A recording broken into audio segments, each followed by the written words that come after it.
Welcome back, everybody, to another episode of the Tools of the Trade podcast. I'm Griffin Rome with Caterpillar, and today I've got David Hopf from Foley Inc., based up in New Jersey. So, David, I want to thank you for joining us today.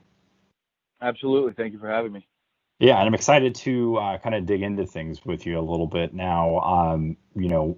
Joe Dugan at Foley had put me on your radar when I was looking for guests, and he had let me know that you had recently, very recently, just moved on to your first management position. So I want to congratulate you on that step up front. Yes, thank you. Thank you very much. It's different, but I'm excited for, something new challenges. Yeah, for sure. So, before we kind of dig into maybe what you're doing now, I want to step back and, kind of ask you what got you working into the skilled trades, what brought you to the dealership, how'd this all start for you? Skilled trades I picked up from my father 100%. He's a mechanic. He's always been a mechanic. I've been working with him since I was old enough to pick up a wrench. I've been turning wrenches with him. That's Um, awesome.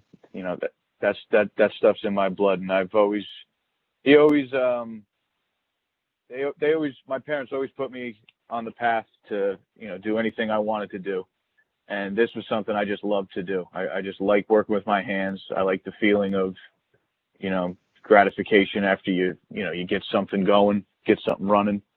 So my father 100% is the one that got me into that. Nice. And was your father was a technician as well? Was he working in our industry or working on his own? My father, he owns his own business. He Okay. fixes everything from lawnmowers to tractors to he's had some fire trucks in there. He does it all. I think that's I was fortunate enough to grow up with, my dad being an entrepreneur as well. And, I think that really does teach you a lot of great lessons, and it seems to build a phenomenal work ethic within you as the son or daughter of the entrepreneur tour as well. So I think that's definitely some good lessons you learned from that process, and kind of seeing the improvements he was able to make, and maybe some of the mistakes and the hard lessons learned. You're kind of able to adapt with those as you were moving forward in your process too. Absolutely, absolutely. So I guess going through, I mean, you definitely had exposure in your personal life. Did you see anything in high school, or did you have any shop classes in high school you were able to go through to kind of build on that, or was it mainly just outside of school that you were developing that? My high school had a vocational program. I did not participate in it.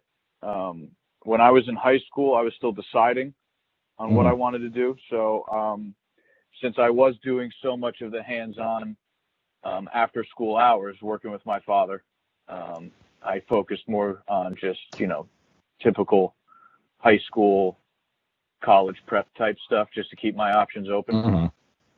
And then how did that progress from going through high school, and then I guess did you go through one of the community college technical training programs, or what was your next step then after high school, or how did you make that that move?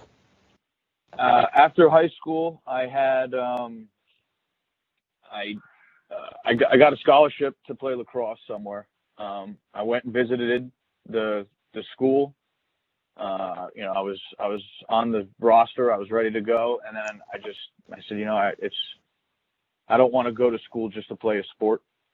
I still didn't really know what I wanted to do, so I made the decision. I said, I'm going to go to community college for a year, Hmm. see how I like it, see how it goes, and then decide from there. I did community college for a year. I decided that wasn't for me. I didn't like being in the classroom. I didn't like being, you know, I liked working with my hands, and I knew that. I have family that works for Caterpillar in various parts of the country. Um, I have an aunt and uncle that worked at Peterson Cat out in Oregon, Oh, wow. and they've worked there for years, and always, there's no secret that Caterpillar's a great company to work for. So I actually, when I was deciding what I wanted to do as far as technical training, I actually reached out to Foley and asked them what they, or where rather, they liked recruiting technicians out of. And they had told me UTI, so that's where I went. Mm-hmm. And that got me on that path. And then how long was that training program then when you went to UTI? 10 months, I believe. Oh, wow, that's pretty quick then. So it wasn't too, in the grand scheme of things, it wasn't too big of a sidestep or a step back by any means. No, absolutely not. It was a very painless process to set you up for the rest of your life, basically. And I guess where you went through with UTI, was that further away from home or was it nearby home? It's about an hour and a half from my house. In Exton, Pennsylvania is where the campus I went to was. They're all over the country, but that was the closest to me. Work from my house is much closer. I only live about 17 miles from Foley. Okay. And did you move down there when you were going through school, or were you doing that, I guess, 3-hour daily commute? No, I got an apartment down there. Good. Okay. And, I stayed there for 10 months, and then about 2 or 3 months before I graduated, I got hired here. Okay. And then I graduated on a Friday and I started on a Monday. Wow. Nice and quick then. So yeah, that process, or I guess that, having to relocate for a little bit, I think that is some of a challenge that we do face, especially when you're 17 or 18, that can be pretty scary. Where I came from in the West Coast, that, even for me at that age was a bit scary just to go an hour and a half away from where my family was. But, as, scary or, challenging as that may seem, it's a short-term investment. And I think that's something I kind of want to emphasize to our audience as well is, some people don't want to move away from home, and you've got to make some of those small sacrifices in the grand scheme of things. And for you, I see where that definitely benefited, because you made that sacrifice to go into school, and then you knew it was only going to be short term. But then now, look at you, where you're 17 miles away from your office, and then you're still close to all of your family and your friends that you grew up with. Absolutely. 10 months in the grand scheme of things is nothing. Yeah.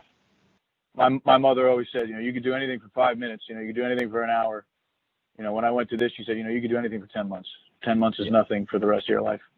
For so sure. It really, it really is, in the grand scheme of things. It's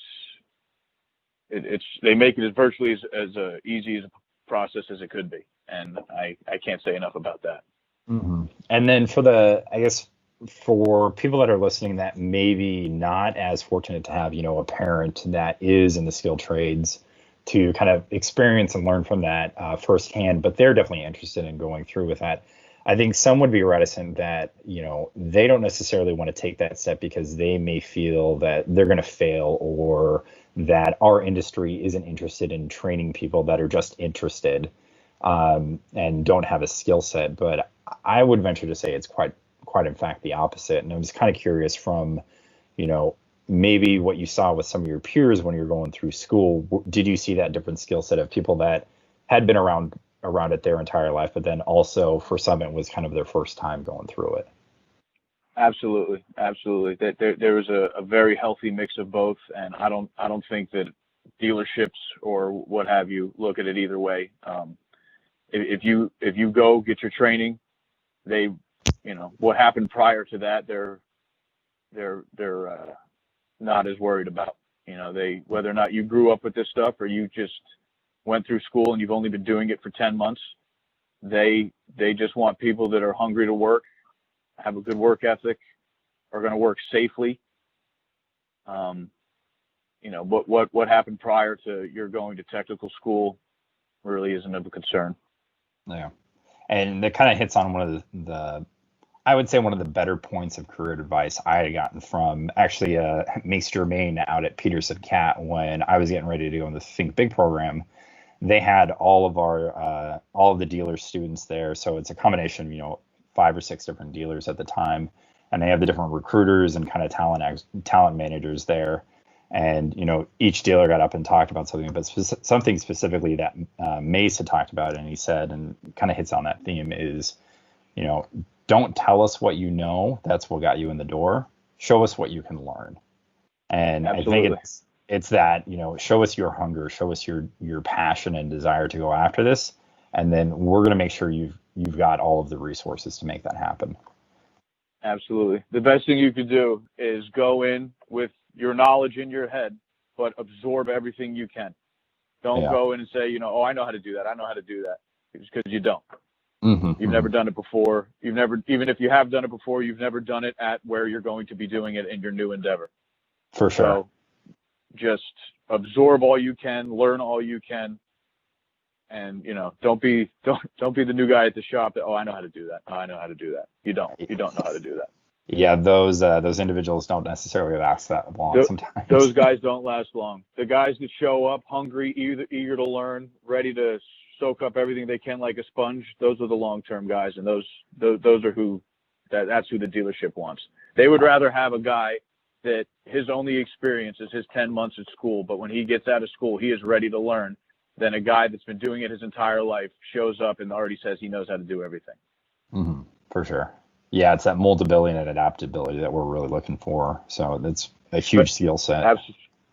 Absolutely, especially with all the safety culture now. You don't want, somebody that's set in their ways and has grown complacent with how they do things, isn't as I'd say adapt to embracing the safety culture, the protocols, and the ins and outs of whatever company or dealership you go to work for. Yeah.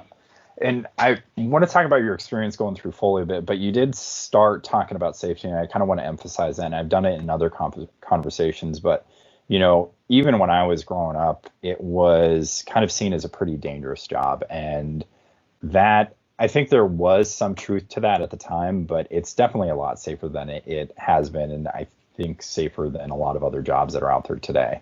Can you talk about your experience with the safety of it, as well as how you maybe seen a shift within not just what you were doing day to day, but then also within the culture of the dealership and how much more of a focus there is there? Yes, absolutely. I since I started here 7 years ago, safety's always been a big priority, and obviously before my time, safety's always been a big priority here. I was part of a safety steering team, they call it, to help create and implement new safety procedures and processes for the shop, the company, really. Which that was a good opportunity. I was glad I got to do that. You get on the other side of the things, help develop stuff for the rest of the guys that will be beneficial.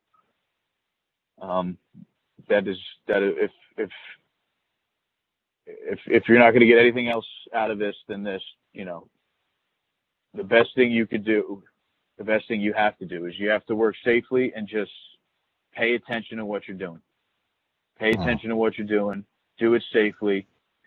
There isn't a dealership definitely no Caterpillar dealership that would rather you get a job done quicker rather than safer.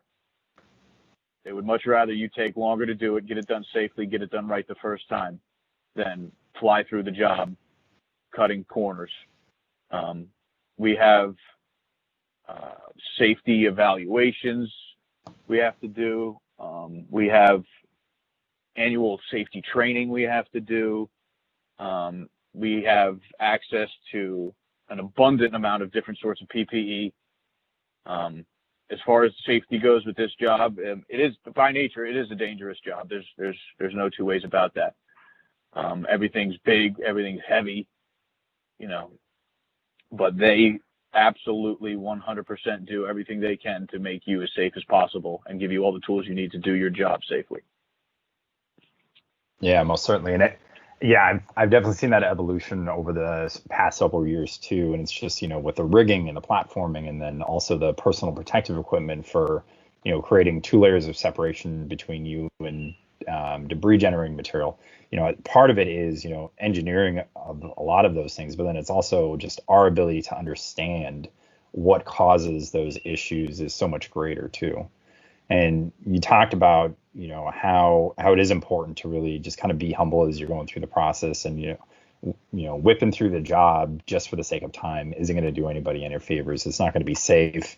It's not going to necessarily pay off in the grand scheme of things, because when you're rushing, you may miss certain details and cause, a rework, and that, machine or component has to come back in the shop because we skipped over a certain step. And I remember when I was a rep, one of the things we were doing was, different safety audits with different dealerships, and we had one of our experts from CAT. His name was Skylar Del Camp, and he had kind of a 3-point thing that I always really carried with me, and it's really good sound advice. And it was pay attention to detail, focus on the task at hand, and take pride in your work. Now, that's safety, but then that's also quality as well. So I do find that quality and safety are pretty well hand in hand too. Absolutely. And I'd say taking pride in what you're doing goes right in there with all of them. Those three things all tie together to make a good technician. For sure. So walk me through then your path with Foley. I mean, from, I guess the Friday that you graduated and the Monday that you started, where did you start out? How did that evolve? And then how have you kind of gone through your career progression over the past 7 years? I started as an apprentice technician. I was an apprentice technician for, I forget the exact amount of time, but there's a probationary period that you're an apprentice technician. Mm-hmm. And then I worked my way up through that. I worked in our shop, in our main construction shop, for about 2.5 years maybe. And I was then moved to field service. I was in field service for 4.5 or 5 years. And then very recently just took a supervisory position. Okay. And when you were going through during your apprenticeship period, were you in new equipment prep, or where did they have you start out? I was in new equipment prep for a very, very short amount of time. It might have been a week. Oh, okay. And then I was moved to the back shop. But typically, we started new equipment prep just to get familiar with, using equipment and stuff like that. I was also very beneficial working for my father. He owns a lot of equipment, so I was comfortable, moving big loaders and stuff, backhoes. But typically you'd go through the new equipment phase, get comfortable with the operations of the different equipment, from skid steers to loaders to backhoes to excavators, dozers. And then, from there you kind of branch off. You could go to, I'll work in our CCE department. You can go to the main shop. You can go to a component shop, work on engines or tracks or transmissions. I just went the main shop route. Basically, I went where I was needed for a while. I worked in the track shop for a little bit. I've done engines. You want to be hungry, right? Ready, whatever they need. You want to do that, because that's you'll get the most out of that. You will get the most out of that, and you will be the most valuable to the company doing that. Yeah, it's about keeping an open mind, and if you show that hunger, as well as you're open to where the needs are, then I think that's definitely going to pay off. I think sometimes maybe people get a little too picky, or they may think that certain work is beneath them, but any experience is going to give you some expertise. Even the lowliest of level work, I guess, as somebody would see in their eyes, is still going to teach you some basic or fundamental practice that you can apply to other parts of the work that you do every day. Absolutely. When it comes to skilled labor, if you'll call it, you want to cast a wide net in your skill set. You don't want to, if you can help it, don't handcuff yourself to one thing. You want to learn a little bit about everything and then make your decision on, all right, now I want to go to field service. No, I like working on engines. I want to rebuild engines. But my advice is cast a wide net and try a little bit of everything first, see what you like. Yeah. And that the new equipment prep shop, I mean, that's a very common practice for a lot of our dealers, specifically to put their, new techs or apprentice technicians through just to get them comfortable. And again, for like, somebody that's listening that's, potentially considering this, that is another way that we're really trying to address that, both the individual as well as the team that they're working with become very comfortable with one another, because you're not going to get thrown to the wolves and set up for failure by any means. It's really about making sure that things are handled with kid gloves in order to, ensure success for everybody. Absolutely. There is no throwing to the wolves, as you put it.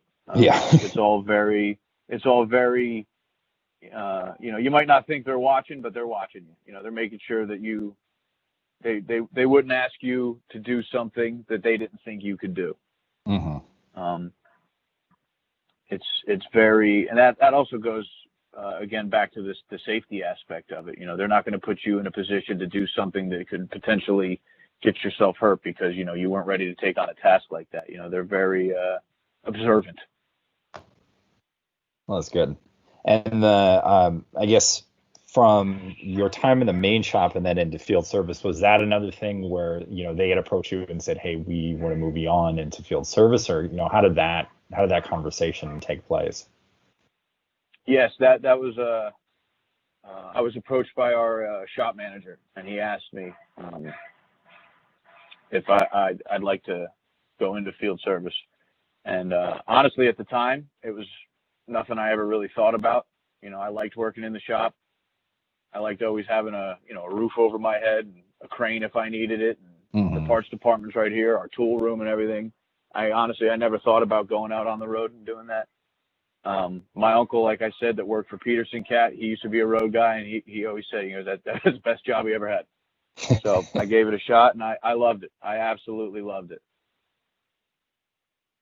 And there's definitely some, I would imagine in both or in all of the groups that you work with, but there's definitely a lot of camaraderie that goes with each of them. So I imagine, sometimes you're a bit reticent to make that shift over to the next position because it's like you're going to miss the team and, the people you're seeing every day. But really, that's only going to pay off even further, because then when you're out in the field, you're either, talking with your new team that's out in the field with you, or you're calling, some of the people that you worked with back at the shop saying, "Hey, I'm running into this issue. Have you run into this before?" I mean, did you run into instances of that, and any specific examples stand out? Yeah, I would absolutely say that it's not as much as a departmental camaraderie, whether it be main shop versus field versus rent. There's a very strong camaraderie among technicians in general. Good. Even guys that don't work here.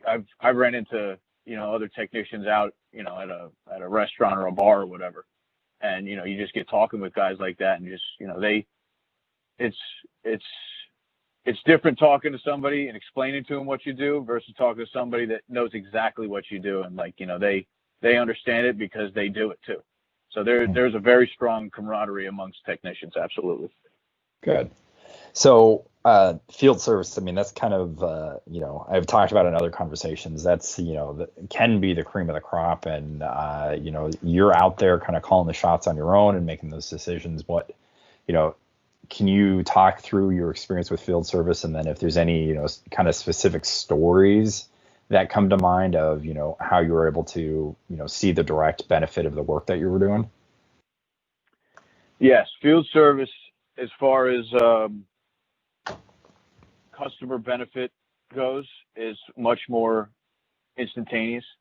You fix the machine in the shop, the machine gets on a trailer, the trailer goes to the guy's job site, drops it off, the guy uses it.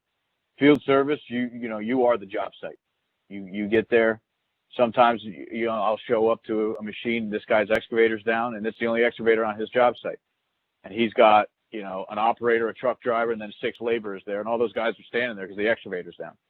So now you get there, you get in, you get it fixed, you get it done, you get it running, and then those guys go back to work. And just watching that thing crawl away and start digging is it's a great feeling. It is an absolutely great instant gratification.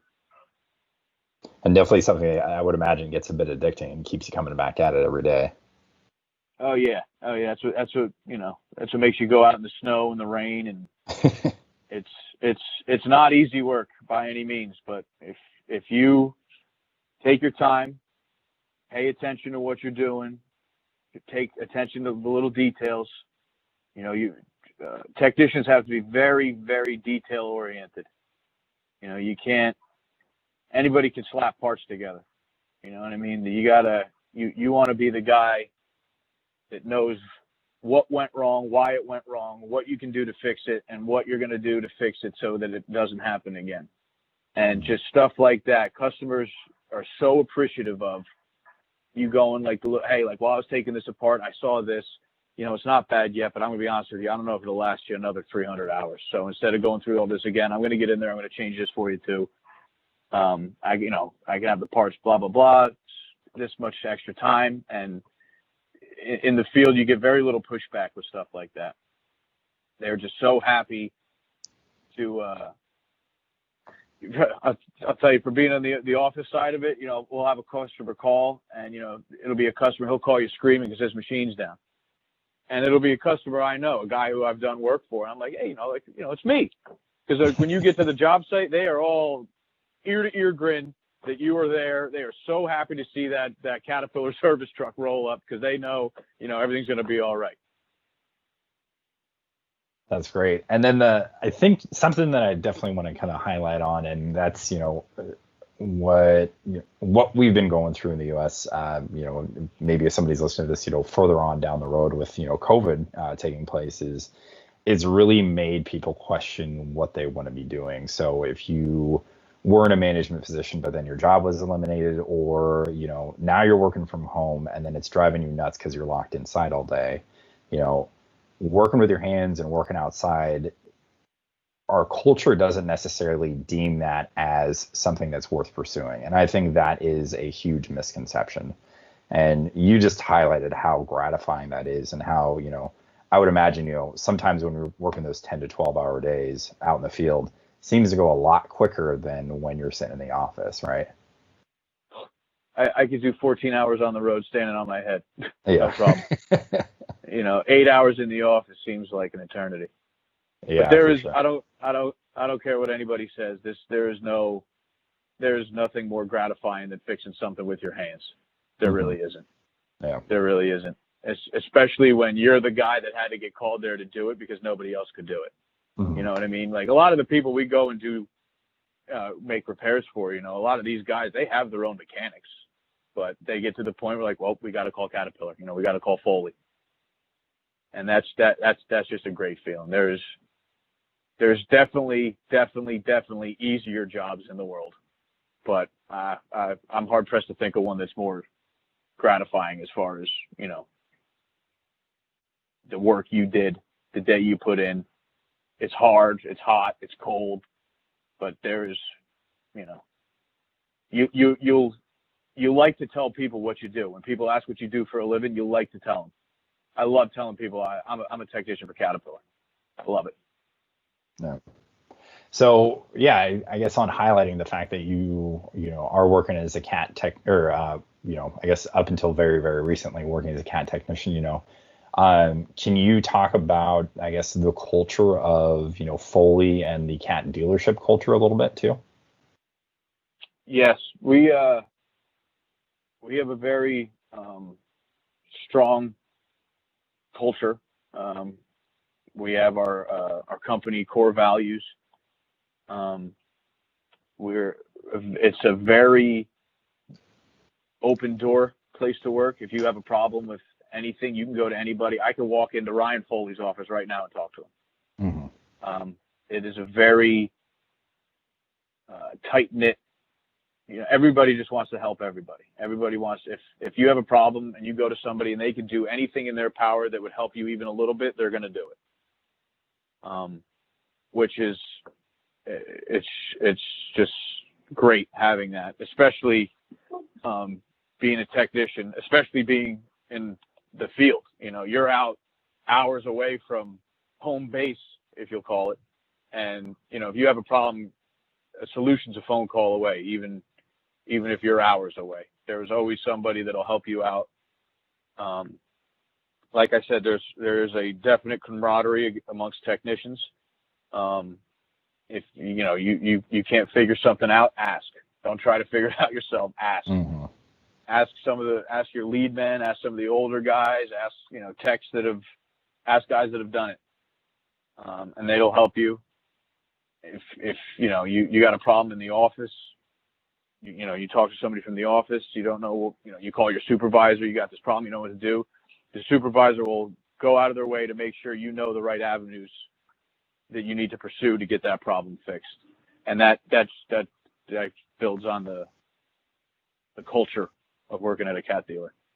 Yeah, for sure. And I've heard others, talk about it, and they say, there's the camaraderie, but then in the sense of like the people that you see every day, and how much you get connected to one another, it's almost becomes, quasi like family environment too, where it's like you feel so well connected and comfortable with each other that everybody's got each other's back. And then if you take a step back as well, like even from the safety side, if that you can trust everybody around you, if something's going on that isn't safe, they're going to identify it and intervene and help you out and say, hey, take a step back, let's look at this, let's take care of this, etc. Or if it's like if you're in a pinch on some of those jobs too, it's that teamwork and that camaraderie that is definitely what's going to have your back, and again preventing any mishaps or safety incidents, but as well as preventing failure for you as an individual too, because everybody cares about one another and they care about each other's long-term success too.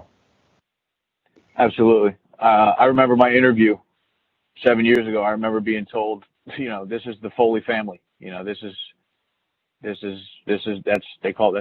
Foley family, and there's always somebody that's got your back. And in 7 years, I haven't had an issue or a problem that I didn't get help with. There is always somebody there that'll help you out. And I think that's synonymous just across Caterpillar dealerships. Just Caterpillar has such high standards of what they look for in a dealer. It's just it's very comforting, I'll say. For sure. And it was something that, I was fortunate enough to call on Foley for a number of years when I was a rep out in that area. And that's something that I got to see firsthand a lot. And it got to the point too where, I was there often enough that, I even felt a part of that group as well, just because you get so familiar with everybody. And then at the time, Foley was still just one branch. So it's like, it's hyper focused and everybody's very familiar. And then I know as Foley has grown over time, that family has only, gotten larger, and that network's extended too as the territory went south or down to the southern region as well. So yeah, now, absolutely. And that, go ahead. That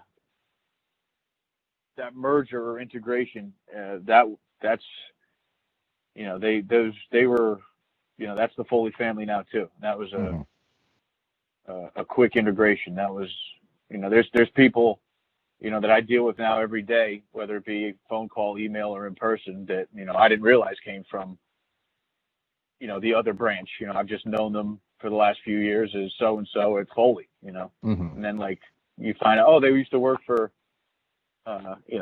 whomever. It's very, there's always somebody that you can rely on. And in turn, you want to be somebody that can be relied upon. For sure. Yeah, because you always want to give as much as you take, right? Or give more Absolutely. than what you take out, I guess, is probably the better way to model it. I knew what you meant. So now things have come, it looks like full circle for you. I mean, you're just a few weeks into your new role, but you are supervising the new equipment prep group now, right? I am. I decided, I'd try. I'm always willing to try something else. I always got my eye on what's next.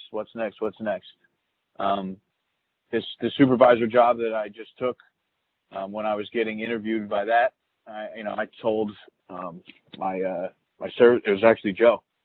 I told him, I said, I haven't seen a position in this company yet that I would take and just be okay with for, the next 10, 20 years. I'm always going to want to progress. So that's what I'm doing now. I'm not doing this at all because I didn't like what I was doing. I loved what I was doing. But I just, I like trying new things. And when I took this job, I made sure that, if anything happened, if there was, I didn't like it, what have you, that I would be able to go back into my role as a technician. And I was told instantaneously, absolutely, absolutely. And that's another good thing about being, you get the skilled trades. You no matter what you do, if you get a job as a tech, you do that for the rest of your life, or you get a job as a tech, you want to go try something else. Having that knowledge and that skill set in your back pocket for your whole life it's priceless. There's just the security you have, the peace of mind you have. It's just such a great thing to have in your back pocket. I had somebody tell me, you being a tech, you may never be driving around in a Lamborghini, but you'll never be hungry. For sure. And I think that's a huge thing to highlight too, of the earning potential of being a tech as well. Of you can make really good money as a technician, and as much, if not more, than some people that would be graduating with a 4-year degree and not having the debt on top of that. And I mean, it's a huge thing to highlight. And it's the 4-year model, or the 4-year degree is a great model for some people. And that's, I guess I'll get on this soapbox a little bit, but, it's all about detailing out to people what the different paths to prosperity or what the different paths to success are. And we set up this model within our high school programs, and, it's not necessarily to their fault 100%. It's just, the people in those positions, i.e. high school teachers and guidance counselors, they're successful. They got into that position because they went to a 4-year degree. And just like if I, was able to achieve certain goals because of a diet, somebody's going to ask my advice, I'm going to tell you the diet and the protocol that I followed. It's the same exact thing.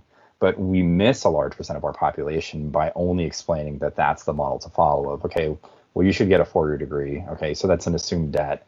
But then, okay, well, I can afford college. Okay, well, then we don't really have that many options for you, or, necessarily aren't setting those individuals up for success. Now, with the different programs that we have out there, we can definitely make sure that that success is enabled. But, there's a bunch of other challenges. And then like the pre-2020, so this is back in 2019, it was some of the statistics that came out with graduates out of 4-year degrees was pretty alarming.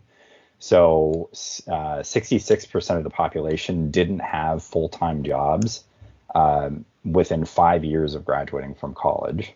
And then there was a large majority, I want to say 30 to 40%, were underemployed. So that means that they're doing a job that is not utilizing their skills to the best of their ability. And then if you look at college debt in general, there is more college debt across our nation than auto loans and credit card debt combined. Wow. And student loan debt, even if you declare bankruptcy, that follows you to the grave. Now, if you declare bankruptcy and then you have credit card and auto loan debt, that absolves that debt.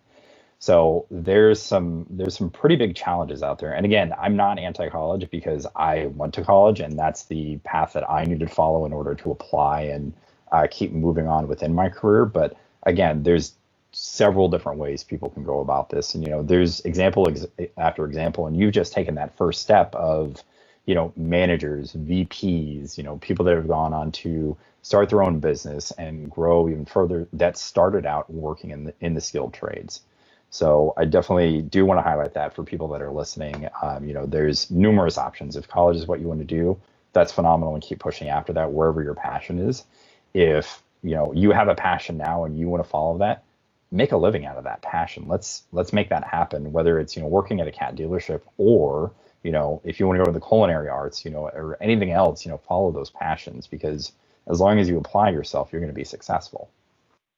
Absolutely. I said before, I got hired here about 2 months before I graduated.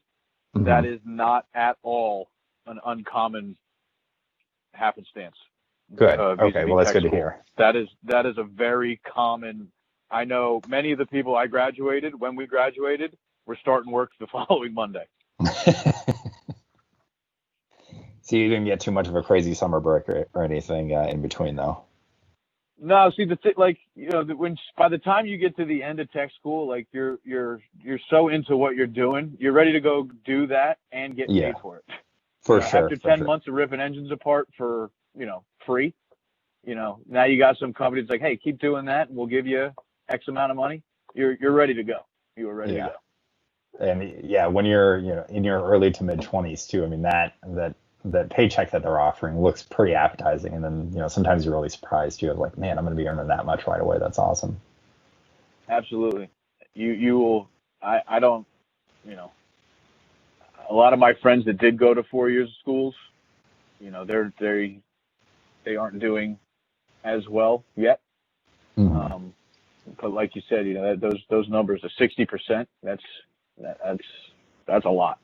Yeah, and again, that's pre 2020. That's pre everything that was going on. So that was even scarier, like to hear I that was of gonna like, say okay, probably so it's probably worse now.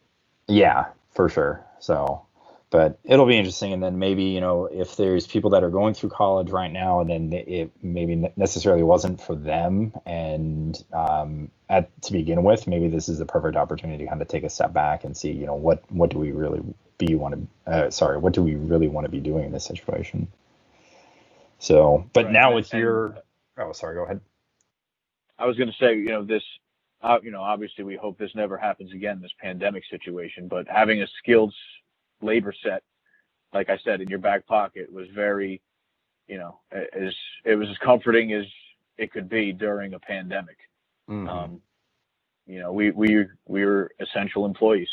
We worked through everything, other than getting our Saturdays cut a little bit, as far as hours and work goes, we really didn't see much of a difference, other than having to wear a mask on job site and clean the machines when you get in them and out of them. Yeah. But as far as work goes, we were, like I said, nobody went hungry. Well, that's awesome to hear. And I'm glad that, that carried through and that skill set's still able to carry on in the rest of your career too. And, that you had that comfort and, having that skill set. And even when you're in a management position, knowing you got that in your back pocket, as you emphasize, really creates an extra kind of security blanket for you. Absolutely. It's just nice, especially, you know, planning anything for the future is scary or Hmm. stressful rather. Whether it's, you gotta buy a house, you gotta do this, you gotta do that. But just knowing that, you have a skill set in your pocket and, you'll always be able to make money. That's a huge weight off your shoulders. For sure.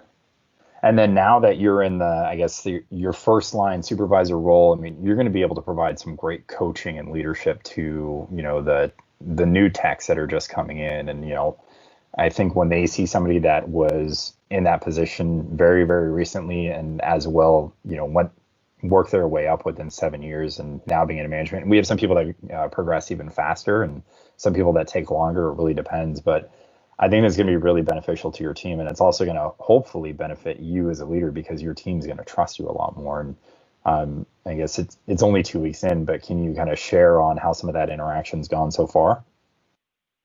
Yeah, I'll tell you right now, the best part of my favorite part, I'll say, of my new position is when one of my guys comes to me with a technical question, just so I can go out and get involved. And I'm not getting hands on anymore, but I'm getting right up front row. It's it's you'll never stop. Your mind will never stop working that way.